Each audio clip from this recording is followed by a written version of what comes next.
Hello guys, welcome back to the channel for a new Databricks video. Today we are going to see how to compare, validate and merge schemas using PySpark.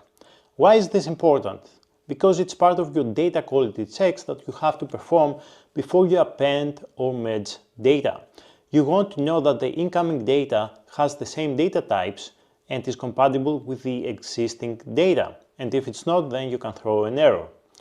We have two examples for today. The first one is about schema comparison and schema validation, and you can add the code to your data quality checks. And the second one is about achieving schema evolution using PySpark, the old-fashioned way. For example, when you have the incoming data has one additional column, then you want to merge the incoming data to the target table, but also you have to add this new column as well. And this is what we are going to do today. So let's get down to the nitty-gritty and see what this is all about.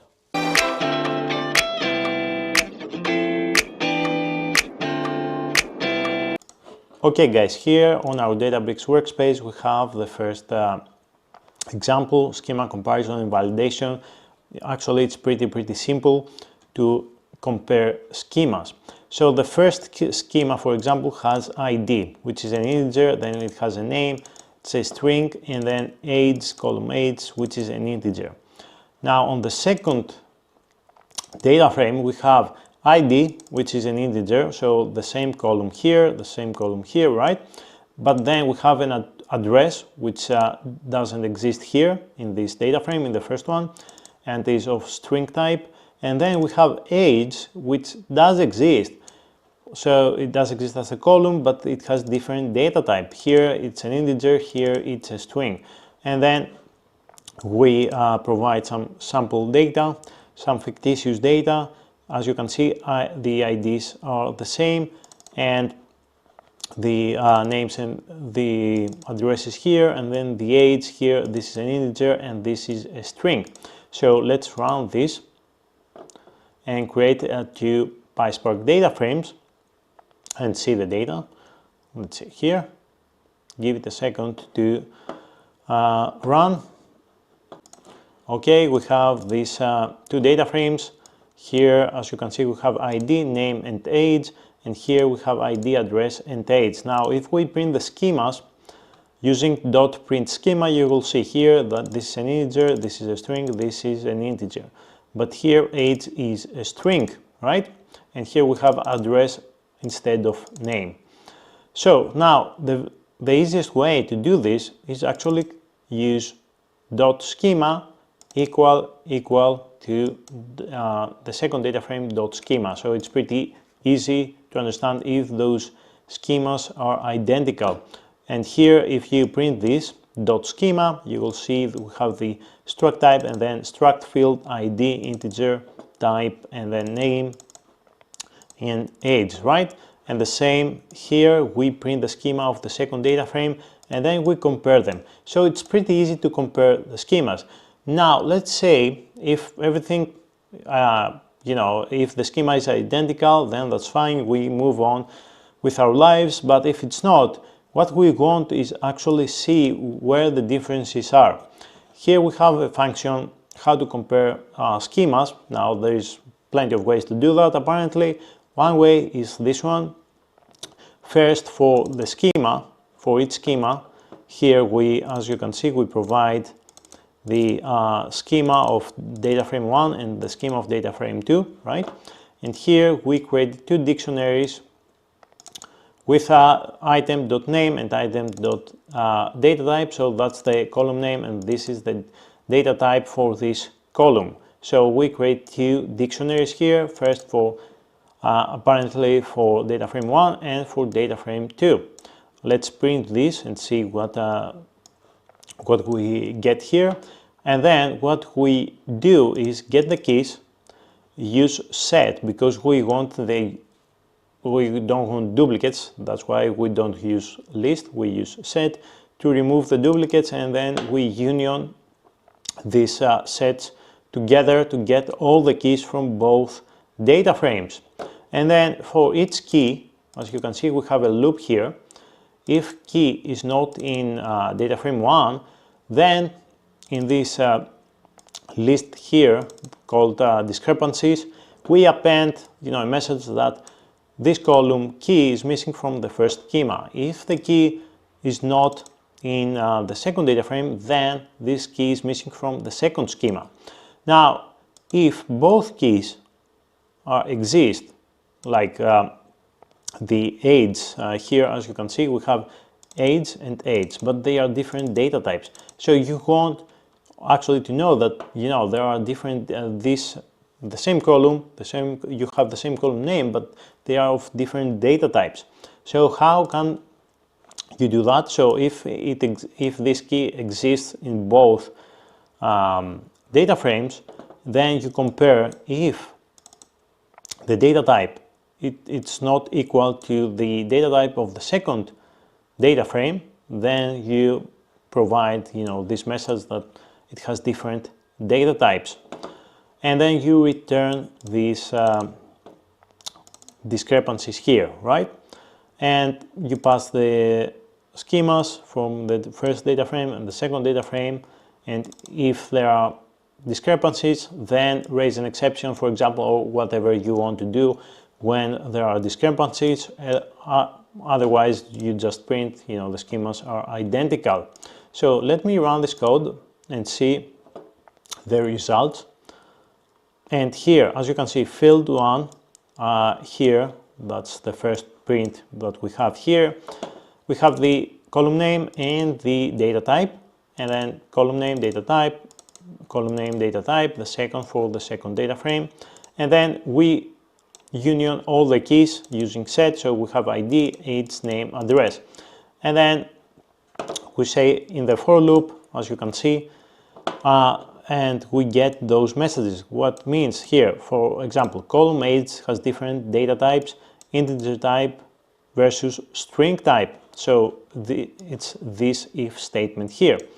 Column name is missing from column name here. So the column named name is missing from the second schema, which is this if statement, and column address is missing from the first schema. So it's pretty easy to understand what is happening, what is going on there. And yeah, you can make it even more efficient. So you can add elif here and elif here and remove this part, because if it's not in the first if it's not on the second if, then apparently this key exists in both data frames, so you don't have to do this extra check.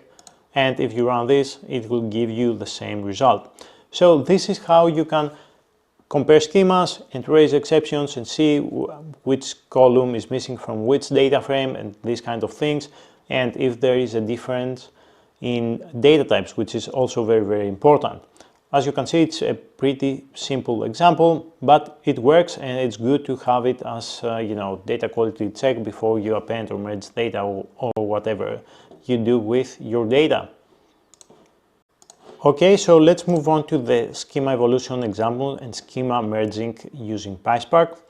Now we are going to define two different data frames. One would have ID, name, and age here, as you can see, which is exactly like the previous first data frame, but the second data frame here has only ID and has name, but it is missing the age column.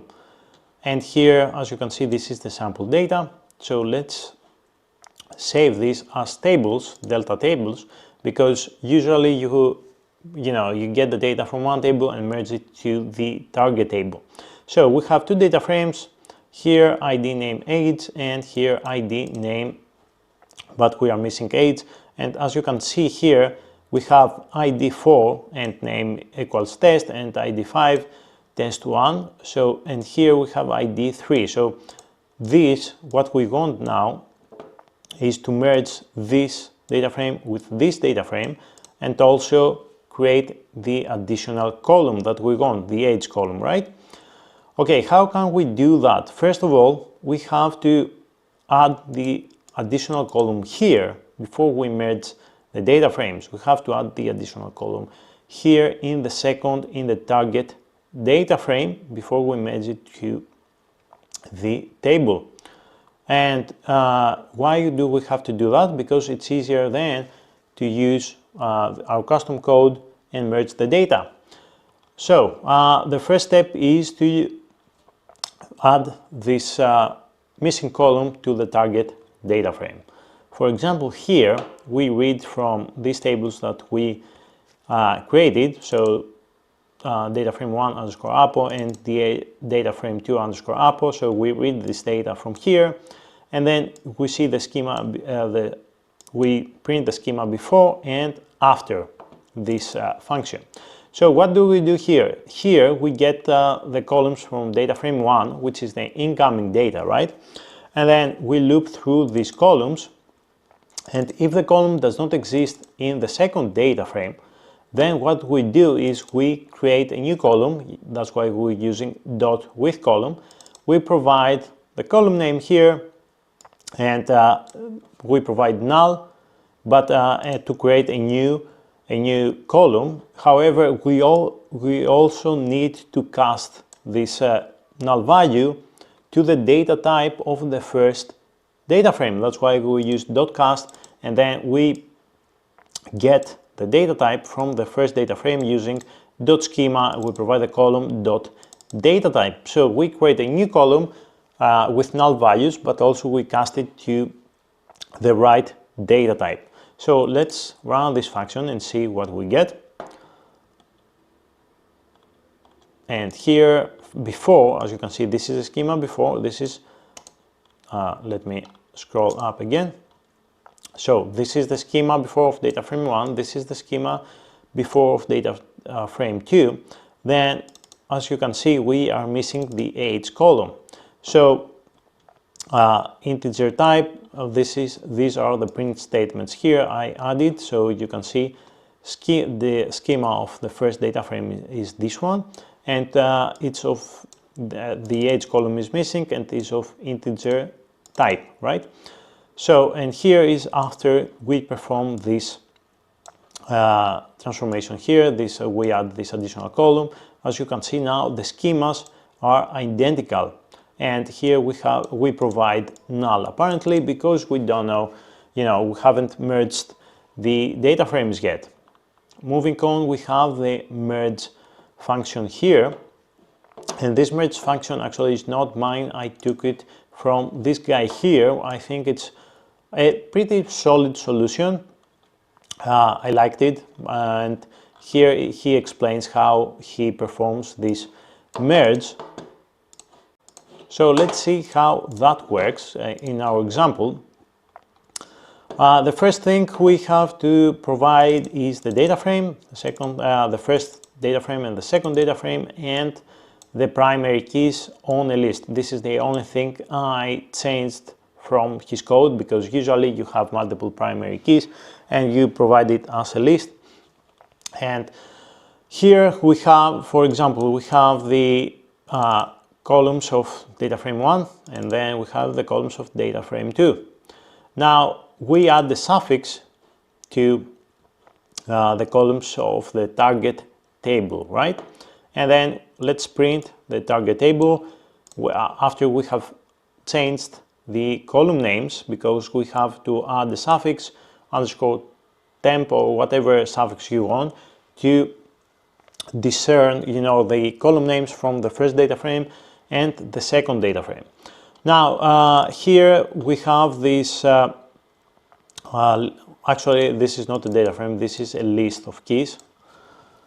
List keys here, and then for each key here on this list, then we create the join condition, right? Because we have usually multiple primary keys. That's why this is the only thing I changed. I created a join condition that we are going to provide in the join here, right? Because we join the first data frame with the second data frame, which is the target data frame. We provide the join condition based on which keys you provide here, and we perform a full outer join. So I'm going to display this data frame here. Now on the main part here, how we achieve the merge is actually using a when condition, right? So we have performed a full outer join between those two data frames. So it's pretty simple, right? Full outer join between the data frames. And now using this join here, we create a new column and we provide, the column name that we want, which is here it's the columns from the first data frame, right? Not from the second data frame, from the first one, because the first one has the additional column, right? So for each column from the column names that we have in the first data frame, then we create a new column and then we use a when condition, and if if the value is not from the first data frame is different to the value of the second data frame, or if it's null, then we provide the value of the data frame of the second data frame. Otherwise, we provide the value of the first data frame. And here I print, actually this is not necessary here, and here I use df join and display the data after we perform this when statement, right? And then we select the columns from the main columns from the first, with the column names of the first data frame, or all columns that do not have the suffix underscore tmp, right? We select all these. Dot select star, and all these columns here, and then we return the data frame. And let's see how that works. Let's run the code. K is not defined.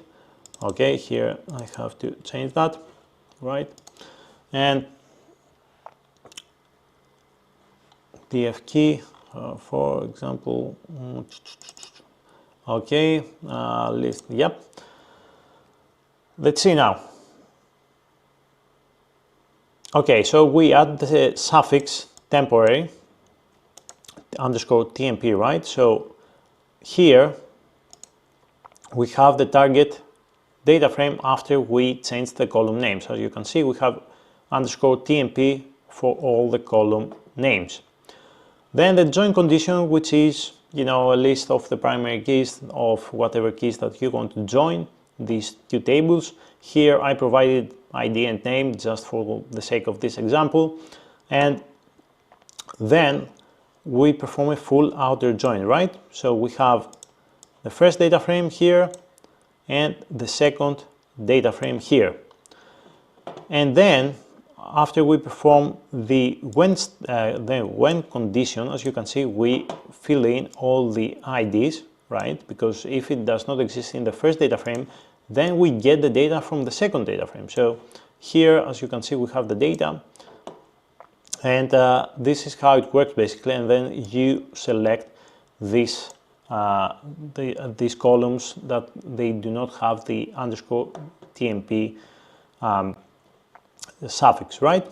So then at the end, this is what you get. This is how you get the final data frame, which has the ID column, the name column, and the age column. And here we have filled in all the gaps that we were missing in the second data frame. And how can you actually update your target table using dot mode override and then option merge schema equals true. This is the option that you have to set to true in order to merge the schema with the previous version of your table. So if you run this, it's going to merge the schema to the target table. And let's see the updated data. And here, as you can see, this is the final version of the data. We have performed a merge request and we have filled in all the gaps that we were missing on the target table, and we also added the extra column. Of course, you can add all this functionality together. For example, here we have the compare schemas function, And then we have the harmonize schemas function that we add the additional column. First, we compare and validate the schemas. Then, using the harmonize schemas function, then we can add the additional columns. And then, using the merge function, we can merge the source data frame with the target data frame and merge it, use the merge schema option here, merge it to the target table. I'm going to upload this notebook here on GitHub if you want to take a look. And here I also suggest you take a look on this example here of this guy. I think it's a good solution. It's custom made, but I think it's worth a peek here. This is it for today, guys. I hope you learned something new. I hope you enjoyed the video. If you like the video, please click the like button, subscribe to the channel, leave a comment, and I will see you in the next one. Thank you.